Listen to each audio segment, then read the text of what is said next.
I sewed through the night, the needle traveling a path only a mother understands. Every pass through the cloth felt like mending a moment we'd lived. Every knot tied down a small promise I refused to let slip away. When dawn finally poured through my window, the light fell across the gown and made it glow. It wasn't a designer's name or a Fifth Avenue price tag. It was quieter and braver than that made from my hands, my patience, and a love that had learned to endure. I wrapped it in an old white sheet and carried it like something living. At my daughter's place, laughter and perfume lifted from a room full of bridesmaids in delicate cups. Zuri looked flawless, like a woman in a magazine who never sweats, never doubts. For a heartbeat, my heart swelled. Then she looked at me one quick scan from head to toe and asked, "Is that the dress?" I nodded. I peeled back the sheet as carefully as if I were unveiling a blessing. She glanced at the gown for a single shallow second. Her lip curled. "This looks like something a poor person would wear." Her friends stifled giggles behind coffee cups. Zuri plucked the dress from my careful hands and tossed it into a kitchen bin as if it were a crumpled receipt. "I'm not walking down the aisle dressed like a seamstress. Mother." Something left my chest. Not breath, exactly something older. I didn't argue. I didn't plead.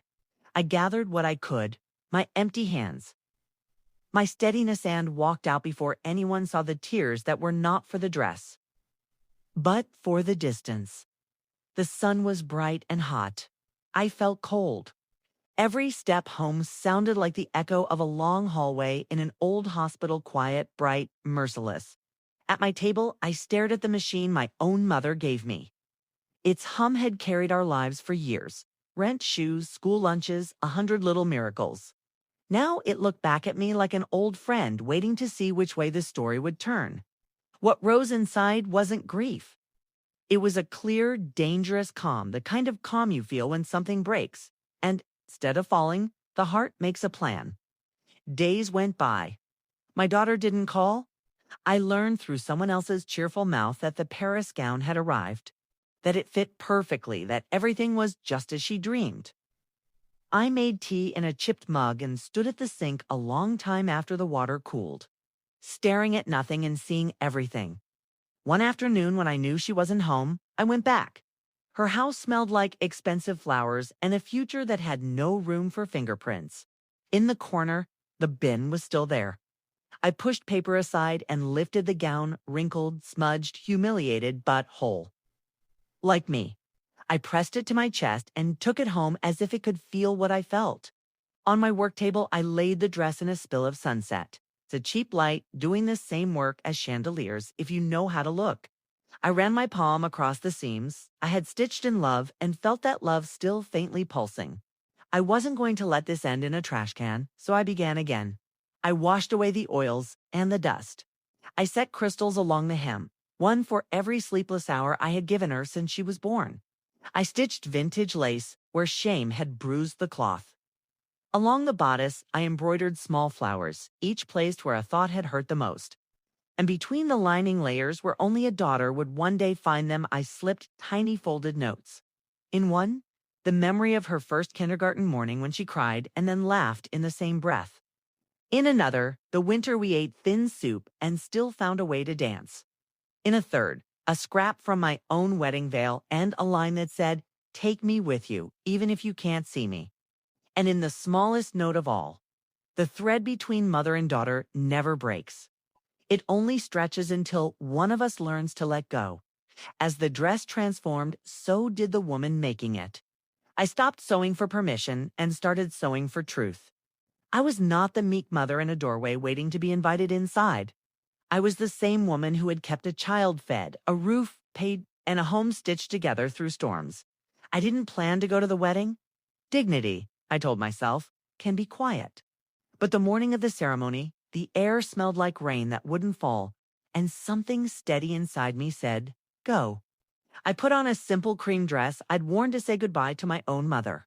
I pinned my hair. I lifted the remade gown, now draped in a clean linen bag, and held it the way a person holds a truth, carefully, firmly. Without apology, the Grand Magnolia Ballroom shimmered like a story someone else had paid to tell. Gilded columns, orchids leaning out of crystal. A ceiling so high, even the soft music had to stand on tiptoe.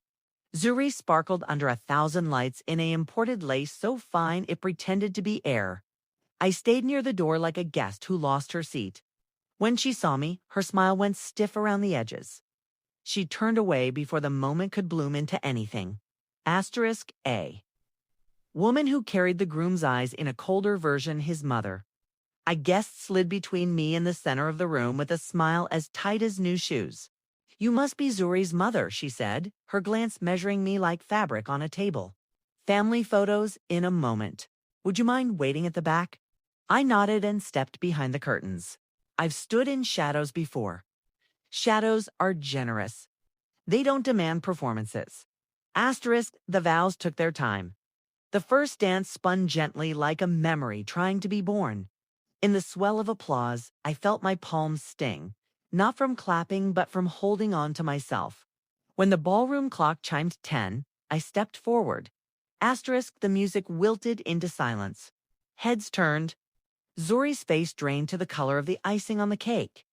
Asterisk, Mom, she whispered, as if she could fold me back into the wall. Please. Asterisk, I came to return something that belongs to me, I said. And I opened the bag. Asterisk, the gown spilled out like light. The crystals at the hem caught every gleam in the room and flung it back. The lace I'd added looked like snow that had decided to forgive the branch. The dress was not the same dress she had thrown away. Not by a long mile. It was the same fabric, yes, but transformed the way grief becomes wisdom when you let it. Asterisk gasps fluttered across the floor like birds rising. Someone whispered, My God. Zuri took a half step backward, then forward, her eyes shiny for the first time in a long time for a reason that had nothing to do with herself. Asterisk, this was not sewn with money, I said, not raising my voice and somehow making it reach every corner anyway. It was sewn with nights I didn't sleep. With rents I paid in lace and faith. Every seam has a story. Every stitch carries a name. It's beautiful, she breathed. Asterisk, yes, I said, because I refused to throw it away. Some things a mother cannot abandon, even when the world or a daughter does. Asterisk, a few people began to clap, tentative, embarrassed to be moved. Then more hands and more. The sound grew not into wild cheering, but into something truer respect. Asterisk, Zuri reached for me. I stepped back and shook my head, not in cruelty, but in clarity. Not yet, I said quietly. Not until you understand the difference between shame and humility and what love asks us to keep and what to let go. I turned, lifted the gown, and walked out through the applause. Each step closed a wound as neatly as a practiced hand tying off a suture. Asterisk at home. I hung the dress in front of the mirror where it caught the lamplight and made the room kinder. I touched the lining and thought of those secret notes, a map no one else could read. I slept that night without dreams. Asterisk, 3 days later, Zuri stood in my doorway. Her eyes were swollen, her voice a smaller version of itself. Mom, can we talk? Asterisk, I wanted to open my arms and erase everything. Instead, I nodded toward the table. Of course. Asterisk, she placed the gown down like it might punish her. I opened it, she said. I found everything. She slid from the chair to her knees like a tired child and put her head against my lap. Her shoulders shook. I didn't know. Asterisk, you didn't have to know, I told her, smoothing her hair. Mothers don't count stitches. We just sew. Asterisk, can I stay here a few days? She asked, looking up. Asterisk. Yes, I said, but you'll help. We'll sweep, cook, live. We'll start as we mean to go on. We cooked that night, bumping into each other and laughing at our collisions. We ate without the ache. Between bites, she stole glances at me like she was meeting someone new and familiar all at once. I thought you were weak, she said suddenly. Now, I think you were just tired. Love will wear a person out, I said, smiling. The next evening, the phone rang. Zuri answered and went pale. It's Mrs. Ellington, she said, the groom's mother. She wants dinner with both of us. Let her come, I said. If she brings truth with her. At 8, the bell sounded like a test. She entered under heavy perfume and a coat chosen to do a job clothes can't do. We sat. The clock ticked until the room had to fill the silence with words. "I doubt you remember me," she began, eyes on the tablecloth. "Decades ago, my mother ran a tailor shop. We had a seamstress better than any we could afford to pay, right? I was arrogant and careless. I delayed payments. Sometimes I didn't pay at all." She swallowed. "One day, that woman disappeared. Her husband had died. She had a little girl. I knew before she said it. That woman was you," she finished, looking up with eyes that had finally met shame and decided to tell the truth. I remembered the shop, the steam, the hangers, her younger mouth saying, "It's crooked," when it wasn't. I remembered leaving with my dignity wrapped in newspaper and kept safe in a top drawer. "I came to ask for forgiveness," she said. "Not to wash my hands. To use them. Let me fund your studio. Not charity. A step toward making something right." In me, the part that had learned to harden its jaw wanted to show her the door. The part that had learned to hold a needle through pain said, "Accept help when it builds, not when it binds." "Yes," I said. "On one condition, my studio will carry my mother's name." "What was her name?" she asked. "Hope," I answered. "Then Hope Studio," she said. And for the first time, she looked like a woman not trying to win, but to serve. Weeks later, another envelope arrived, this one from an attorney's office with old-fashioned script. Inside was a letter in the hand I knew better than my own breathing. "Kofi," my heart stuttered like a machine that's been unplugged too long and just found power again. "Afia," he had written, "if this finds you, it means I failed to say what you deserve to hear. I wasn't always the man our family needed. Before you, I made mistakes that haunted me. If a woman named Imani ever appears, don't hate her. Forgive her." In the small packet, there's a modest account I kept clean. "It's for you and Zarisso. No one can use pity to buy your pride." There's also a journal. In it, I wrote everything I never knew how to say. If you ever feel alone, look for the red thread in the old fabric drawer. You used it to sew Zuri's first dress. When I held it, I remembered why everything was worth it. My fingers shook, opening the drawer. There it was, the red thread I had used on a tiny blue hem, when love was brand new and terror was part of the package. I held it like the pulse of a life we almost lost. Hope Studio opened on a morning so bright. Even the dust looked like it had dressed up for the occasion. Women came with torn sleeves and torn stories, each of them believing they were bringing me something too broken to fix. We sat together at the long work table and learned to breathe through mistakes. We sewed seams and cents back into things. The sign over the door read, "Hope Studio, every stitch has a story." Zuri took to embroidery with patience and humor.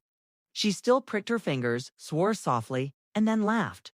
I framed the red thread above the entrance and wrote under it in my hand, "No wound is too wide when you hold it with love." One afternoon, little girl came with her mother and peered up at the frame. "Can that thread sew dresses too?" she asked. "No, baby," I said. "That one mends things you can't see." "Like what?" "Like hearts," I said. And her smile told me some wound I couldn't name had already started to knit. I came by often at first. Never with cameras or announcements, just with papers and resolve. When winter settled in, she turned thin. We visited her in a large house that had too much quiet in it. She held my hand. "You've saved me from the worst parts of my mother and myself," she said. "Thank you for sewing with forgiveness what I ripped with pride." She passed a few weeks later. In her will, she left a steady gift to the studio and a note that said simply, "Money runs out. Dignity keeps." Months moved forward. An invitation arrived from a coalition of women in the city who had heard our story. Or parts of it passed from hand to hand like a spool. "We want to honor what you've built," the letter read. On stage under warm lights, I spoke into a microphone that didn't scare me the way silence once had. "I am only a seamstress," I told them. "But I've learned that no fabric is so torn it cannot be repaired with patience and faith. And the strongest thread is not the one that shines in a shop window. It's the one that refuses to break in your hand. The applause rose and settled into a quiet that felt like blessing. In the audience, I saw Imani's face, younger than the last time, held in other people who had learned from her late courage. That night, Zuri and my granddaughter Naya waited on the patio. Naya had looped a piece of red thread around her wrist and was showing the moon. "Can I keep it, Grandma?" She asked. "Only if you promise to take care of it," I said. "Why?" "Because that thread means you are never alone," I told her. "It ties the women in this family to each other through storms and through sun." Time did what it always does, carried us along. Softened the edges, left a few new lines at the corners of my eyes and a new lightness in my chest. The studio hummed. Women came with grief and left with patterns. We weren't making gowns most days. We were making space. We were making courage. People sometimes ask if I would live it all again, the insults, the quiet. The night a daughter traded love for glitter, and I swallowed the taste of it and went home to the machine. Yes, 1,000 times yes. Every scorn taught me to hold the needle steadier. Every tear taught me not to beg for love I'd already earned. Every night alone at the table taught me how to walk into a ballroom, lift a dress, and choose the kind of pride that doesn't hurt anyone. When I sit in my chair now and close my eyes, I can hear the studio's music machine sighing, scissors whispering, laughter rising after a mistake is made and forgiven. I think of my mother's hands guiding mine, of Kofi's journal with its crooked declarations, of Zuri's first blue dress, of Imani's last brave visit, of Nia's thin wrist circled by a promise. If the world ever tells my daughter or my granddaughter that simple is the same as small, or that giving is a weakness, or that dignity can be purchased in a boutique, I hope they remember this. The firmest stitch belongs to the woman who has cried and kept sewing anyway, at night. I press the red thread to my palm. It's warm somehow, as if love retains heat. In the soft dark, I hear my mother's voice, the one that never learned to quit. "Rest now, daughter." The last stitch is made. The ticking fades. A final image, the red thread framed over a door. The studio light goes out, then back on, morning again. Optional end card for YouTube if this story spoke to you. Tap like and subscribe. Tell us where you're watching from, when who taught you your strongest stitch.